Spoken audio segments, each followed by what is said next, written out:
presented by Mathri Express Music। बोला बोला देवघर वाले बाबा की।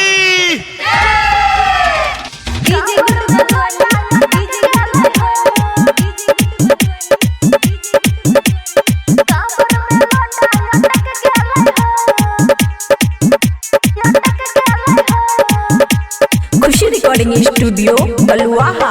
चरण में तोरा जल कैसे ढारी, अकिल भूलल आयो हो त्रिपुरारी, अकिल भूलल आयो हो त्रिपुरारी। चरण में तोरा जल कैसे ढारी, अकिल भूलल आयो हो त्रिपुरारी। भांग के झोला लटक गेलै हो, भांग के झोला लटक गेलै हो। भोला जी मिजाज छटक गेलै हो, कांवर में लोटा अटक गेलै हो।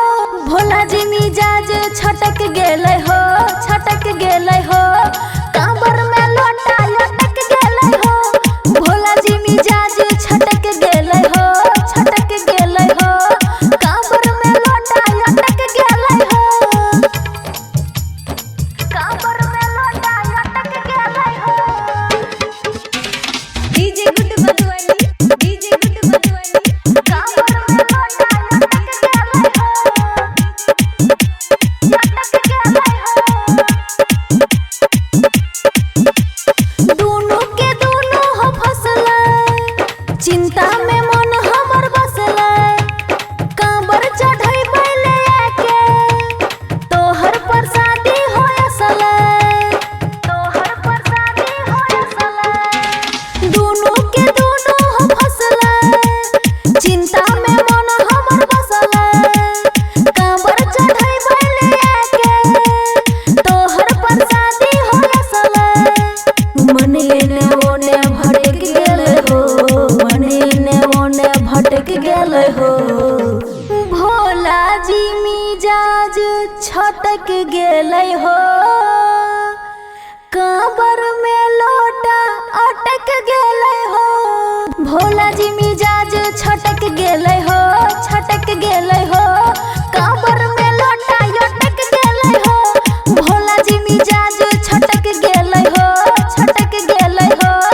कांवर में लोटा अटक गेलै हो, कांवर में लोटा अटक गेलै हो।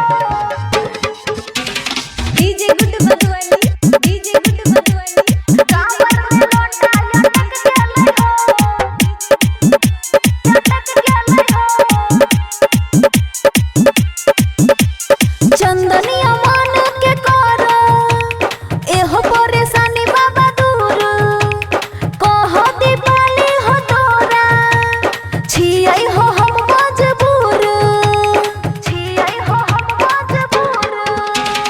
अमन चंदन के कर एहो परेशानी बाबा दूर, कह दीपाली हो तोरा छियै हो हम मजबूर।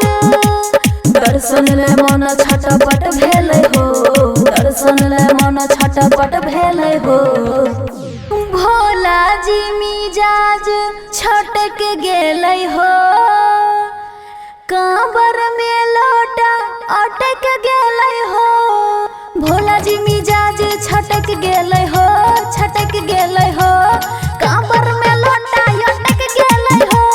भोला जी मिजाज छटक गेलै हो, छटक गेलै हो। कांवर में लोटा अटक गेलै हो। खुशी रिकॉर्डिंग स्टूडियो बलुआहा।